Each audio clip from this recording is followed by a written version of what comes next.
introduce yourself? Hi, I'm Tom Brown. We're at the historic Fort Union Trading Post, and I'm the on-site blacksmith for the 2023 Black Powder Rendezvous this year. This will be my 14th year here. I've got into blacksmithing. My uncle is a farrier, a horseshoer. He's been ferrying for 66 years. I lived with him when I was a kid, and I've been smithing since I was 7 years old.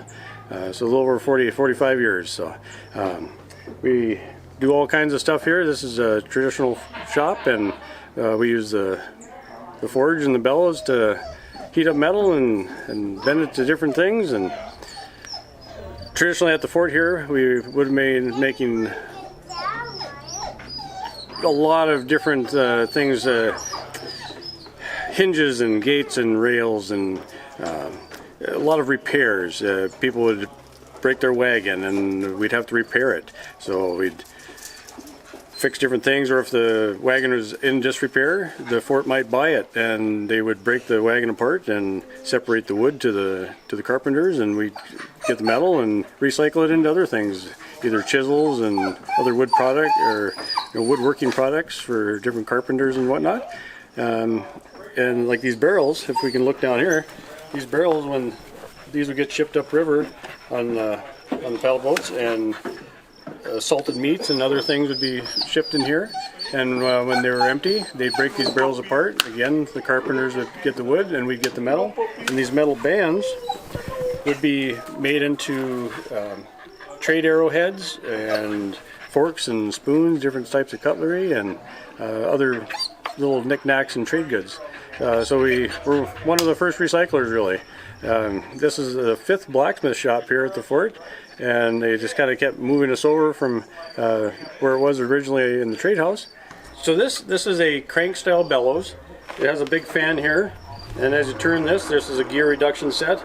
The air comes into the fan here and blows out here, and we would use this to heat up the fire more. The one back here, this is a traditional bellows. It's like a big lung. Mm-hmm. So when you breathe, it breathes in air. Okay, huh.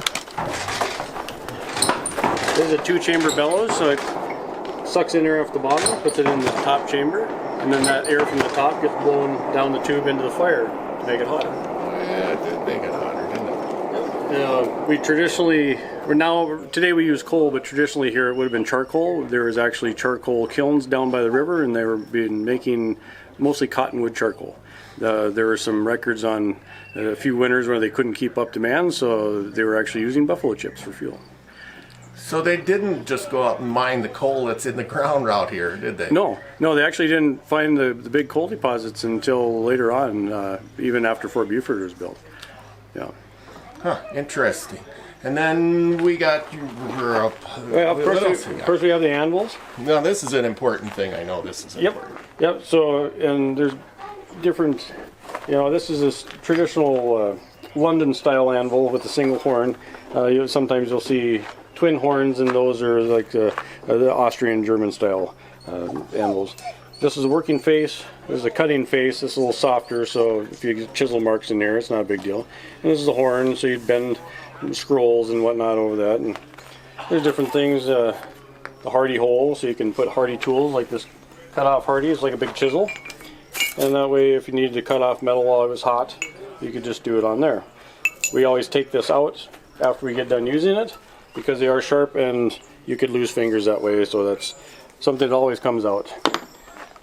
This little round hole is called a Pritchel hole, so if you needed to punch a hole while it was hot, you'd do it over this hole so that your punch wouldn't contact the face of the anvil.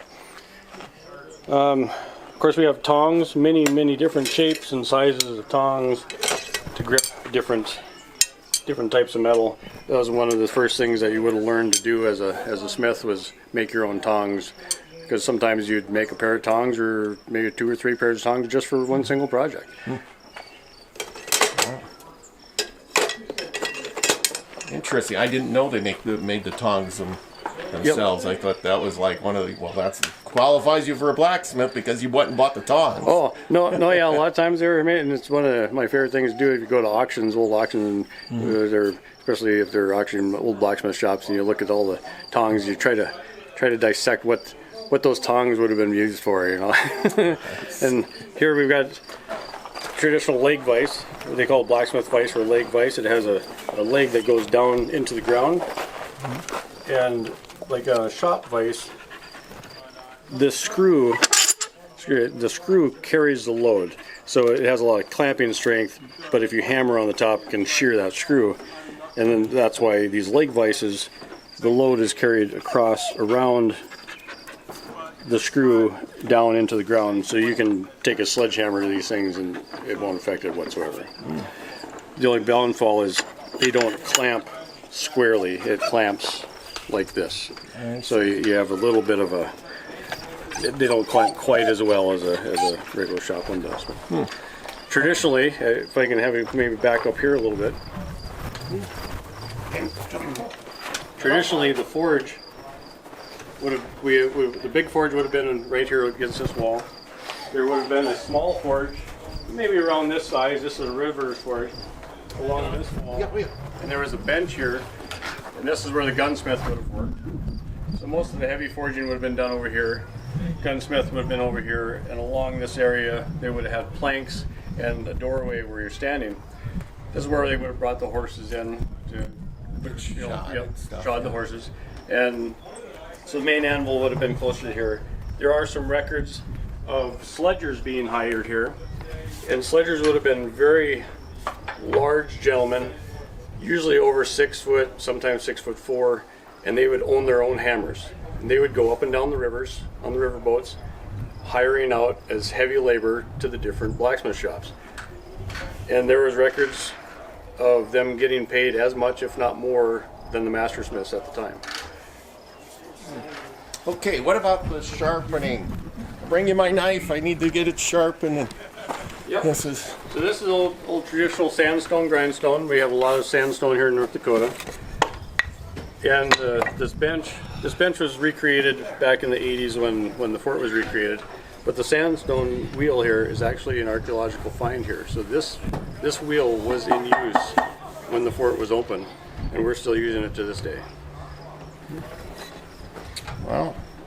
Yeah, usually you find those wheels and they're oblong. They're kind of. It's got a little bit of a wobble to it, but it's really not that bad. Oh, right here on the fort. That is way cool. Well, thank you very much. Well, thank you. Thanks for stopping out today. Well, great. Thank you.